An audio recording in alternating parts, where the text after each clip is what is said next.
There we go. Oh. Hi everyone, I'm Dr. Samina, naturopathic doctor. I'm here with Dr. Elena. Hey guys. And today we're going to be talking about thyroid testing. We'll try to make it simple. I know it can be a little bit complicated, but we'll do our best so that everybody can understand. And also, if you have a recent thyroid test or something in the past, please bring it, hold it with you, because we're going to go into a lot of detail in terms of the numbers. So if you have one sitting around, bring it up and we'll talk a little bit about that. And hopefully make it a little bit more clear. Yeah, exactly. Yeah.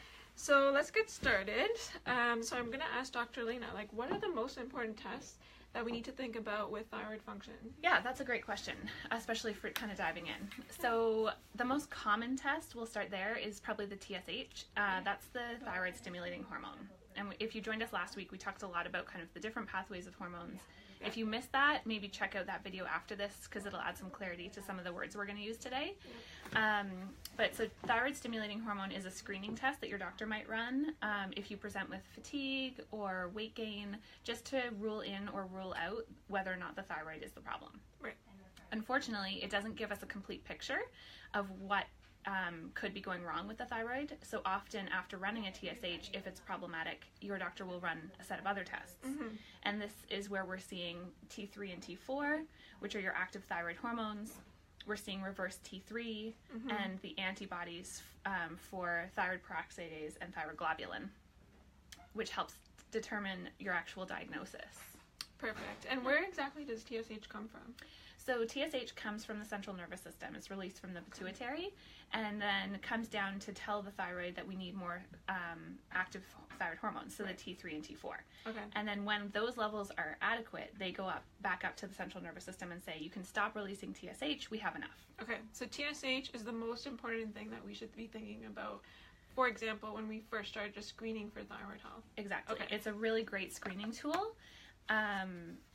And it's something that some doctors have gotten into the habit of running on an annual basis because thyroid conditions can kind of come up over your lifespan. Like if we're seeing pregnancy or extreme stress, thyroid can become dysfunctional in response to those conditions. Okay. And so doing a regular screening every year or two is a good idea. Okay, perfect. So tell us a little bit about what TSH really means. And I'm going to hold this up. Hope everybody can see this. Oh, it's a little bit backwards, but you kind of get the idea. So TSH, so I'll read it to you actually. So it's from 0.3 to 4 is our normal reference range, Yeah, right? so that's what you'll see on your lab test. If you've kind of got into the Life Lab system where you can log in and see your own blood results, which is great, but can be kind of scary sometimes. This is the lab range that you'll see if you're with Life Labs. Some labs actually run as high as up and above 5, which is a really broad range for TSH and makes me a little uneasy. Yeah. And then what we have circled here in the green is the naturopathic reference range. So this is where your naturopath is going to want to see your TSH.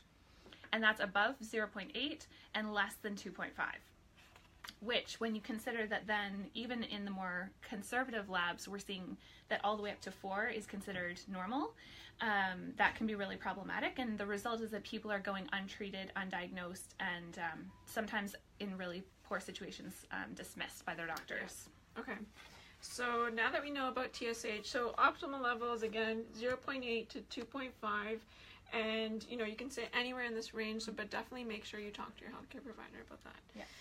So let's talk a little bit about, what will TSH look like in hypothyroidism? Yeah, so in hypothyroidism, and that's a disease where your thyroid is sluggish or not producing enough thyroid hormone, your TSH will go up. And that's because the central nervous system is saying, we haven't gotten a message saying that there's enough T3 and T4, so we need to keep releasing TSH to get the levels of thyroid hormone up. Right. As the thyroid continues to not respond, the TSH levels continue to climb and climb. And so you can see people with just off the charts levels of TSH where it's coming in the 15, 16, even 20s, which is super high. But again, recoverable once treatment gets started. So if you're that person, don't freak out. Yeah. We can get you back down into a normal range. Okay, so even though hypothyroidism seems low, we're talking about TSH being high. Exactly. Okay, so TSH is high in hypothyroidism. Yeah. And so then what would you say is the optimal number if I was TSH? What is it? Optimal, I would say 1.5. Okay. And that's because the research I've come across for fertility purposes is saying that TSH for conception is best at 1.5. And so in my opinion, if that's the best level to be your absolute healthiest to be able to conceive and have a healthy pregnancy, then that should be the ideal range for everybody. Okay. Yeah. So say, like, this happens all the time. I see patients come in and they're like, my numbers are fine, everyone's told me I'm okay, but I still have symptoms. Like, so what does this mean? Is my thyroid actually working or not working? Yeah, so it could be falling into that category of what we call subclinical hypothyroidism. Yeah. So that is where your medical doctor would definitely look at the range and say, no, your thyroid is totally fine. But if you're falling in around that 2.2 to 2.5 range, that's kind of the tipping point for what we call subclinical hypothyroidism, meaning that based on the labs, you're not showing up as hypothyroid, but all of your symptoms may present as if you are. And so generally, gentle support there will help you feel way better. Okay. But unfortunately, this is where misdiagnosis can happen because all your levels look normal, but you're still feeling fatigue and maybe low mood. So what we can actually see is a diagnosis of depression. Yeah. Okay. So my symptoms are still there, but my numbers look fine. And that's really what subclinical hypothyroidism is. Yeah, Okay. exactly. Okay. Yeah. So we should still really be thinking about the thyroid in that case and not dismiss it. Yeah, until you have a full thyroid panel, I would say, you really want to make sure that that workup is complete and that we've gotten a full workup of how is the thyroid working, how are the conversions between thyroid hormones happening to really be able to rule out the thyroid as the problem. Okay, perfect. And then, okay, so we talked about TSH comes from the brain, and so now let's talk about what actually comes from the thyroid. So T3 and T4. So tell us a little bit about what they are and why they're important to test too. Right. So T3 and T4 are our active hormones. So that's what the thyroid releases in response to TSH arriving at the gland. And in a healthy person, they're being released at adequate or ideal levels, and they're helping to regulate the body properly. So regulating things like your metabolism, weight, temperature, energy levels, that's kind of where the thyroid is going to optimize all of these things. Okay, perfect. So T3 and T4 really just means the number of iodine molecules that make up the hormone. So T3 has 3 and T4 has 4. So that's kind of where those come from. And the word itself is much longer, so we call them T3. Yeah, it's just easier. Okay, perfect. Yeah. So let's talk a little bit about T4. Yeah. So it is backwards, so I'll just read it to you. So T4, if you're looking at your lab test right now, it probably says between 9 and 19 picomoles per liter. Yeah. And make sure you look at the units because some of the labs can be different units. Yeah. And so what would you say is optimal? Yeah, so optimal, like we've got circled here in the green there, is above 14. With T4, I would say there's a little bit more wiggle room around with that, but above 14 is probably showing that the levels in the system are ideal, and there's going to be enough there to be converted into the T3 to make sure that there's sufficient levels. Whereas if you're running down around 9, that could actually lead to some conversion problems because there may not actually be enough ingredients to make T3 then. Yeah. Okay. So you mean conversion to T3, right? Yes. To our active hormone. Okay. Yeah. Okay, perfect. And then let's talk about T3, our most favorite thyroid hormone, which doesn't necessarily always get tested. And this is our active thyroid hormone. So we really need to make sure that we're looking at this, right? Absolutely, yeah. And especially also when you're being treated, this is an important one to monitor. Especially if you're being treated with natural desiccated thyroid. This one's really important because that drug actually contains T3, and we want to make sure that the levels aren't going up too high. Okay. So for T3, the range on your lab work is going to be 3.1 to 6.2. But where naturopaths will like to see it is kind of just above 4. That's going to result in the best subjective experience for a patient is when they're up above 4. Okay, perfect. And so a lot of people are on Synthroid. So what would that mean in terms of their T3 or T4? Right. So with Synthroid is exclusively T4. Okay. And so what happens here is that we need to make sure, and that which makes it a very functional good medication. It's why it's the gold standard for thyroid care. However, if you have a conversion problem, so when we have T4, it has to get converted into a little bit of T3 for optimal ranges. Right. Okay. And so if you are only taking T4 and you're not converting to T3, you may be like, my medication isn't working. And what I often see with people is that they come in and they're like, my doctor has to keep putting my Synthroid levels up, and then I feel like I'm heading into the hyper zone, but there's no place where I actually feel good. And so that's where maybe we need to look at conversion. How are you converting T4 to T3? Do you have the nutrients that are required to do this so that you're feeling your best? Okay, perfect. So we went over TSH, we did T3, T4, and so what about, talking about thyroid antibodies? So tell me a little bit about that. Right, so we do check, as a naturopath, I will always check the thyroid antibodies as part of a full thyroid panel if I'm suspecting that the thyroid really is the root of the problem. Okay. So thyroid antibodies, which you'll see on your lab work, will look like anti-TPO or anti-TG. Sometimes both are run, sometimes only one. And this tells us whether or not you have an autoimmune condition. Okay. So this tells us whether or not the immune system is fighting the thyroid and actually destroying the gland. Okay. And that can cause thyroid problems as well. So this is where we're seeing Hashimoto's and Graves' disease. So the immune system is attacking the thyroid even though the thyroid is perfectly fine. Exactly. Okay. And so that can cause hypothyroid symptoms, for example. So we can see Hashimoto's thyroiditis, where the thyroid might have been functioning okay, but there's an autoimmune element to this diagnosis. So it's actually destroying the gland. Okay. So identifying that as part of the problem is important in designing a treatment plan that's going to work best for you, because you probably won't feel like Synthroid does much because the immune system isn't being managed. Okay. And if it continues to be overactive and attacking the gland, then we're going to continue to have problems. And actually, stress management is a huge part of managing the autoimmune side of thyroid conditions. Yeah, for sure. So, the antibodies could be present and high, but like the rest of my thyroid panel could be perfectly fine, like TSH, T3, and T4. Yeah, Okay. and so for those patients, usually what we're seeing is that we've actually probably caught the autoimmune condition kind of early on, because we're not seeing it impacting the thyroid hormones that we check on a panel or for screening just yet. Okay. Unfortunately, with the autoimmune conditions, if we've identified that for the patient, it's much more complicated to treat, because it's not just about replacing hormones that aren't there. It's about rebalancing the immune system, which can be much more challenging. Okay.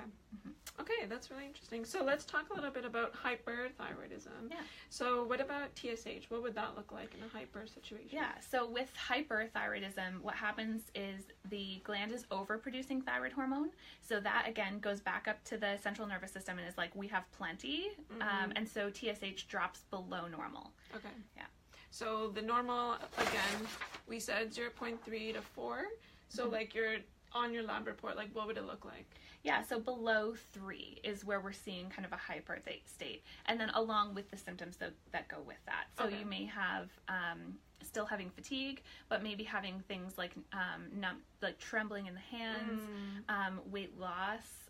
You can have changes with the voice. There's a number of different things that can happen with hyperthyroid. Okay, so just to recap, if it's less than 0.3, then we need to think about hyper. Exactly. Yeah. Okay, perfect. And that's where, again, checking all of the thyroid hormones gives us more of a diagnostic answer than when we only run TSH, because you can't diagnose either of these conditions fully with only TSH. Right. Okay. So then what are some of the other tests? Like, we know that we have to look at the brain and the thyroid, but is there anything else in the body that we need to be thinking about? So we also want to look at the adrenal glands, and this is where we may check your cortisol curve. Okay. Because of the interactions between these two glands, between the adrenal glands that produce cortisol and the thyroid that produces our thyroid hormones. If the thyroid is deficient, it will tax the adrenals and vice versa. So if you are in an extremely stressed state, you will start kind of stealing thyroid resources to help compensate for adrenal dysfunction. Right. And so this is where getting to the root of the problem is very important, and determining where exactly is this coming from. Is it stemming from the thyroid, or is it actually kind of subclinical hypothyroidism that's stemming from the adrenal glands? Okay. And so by checking the cortisol curve, we can assess if that is more problematic than the thyroid, because if we support the thyroid without supporting the adrenal glands in that kind of a case, it can make things much worse. Okay. So our cortisol, I'm just going to recap that too. Like, our cortisol is our stress hormone, comes from the adrenal glands that sit on top of our kidneys.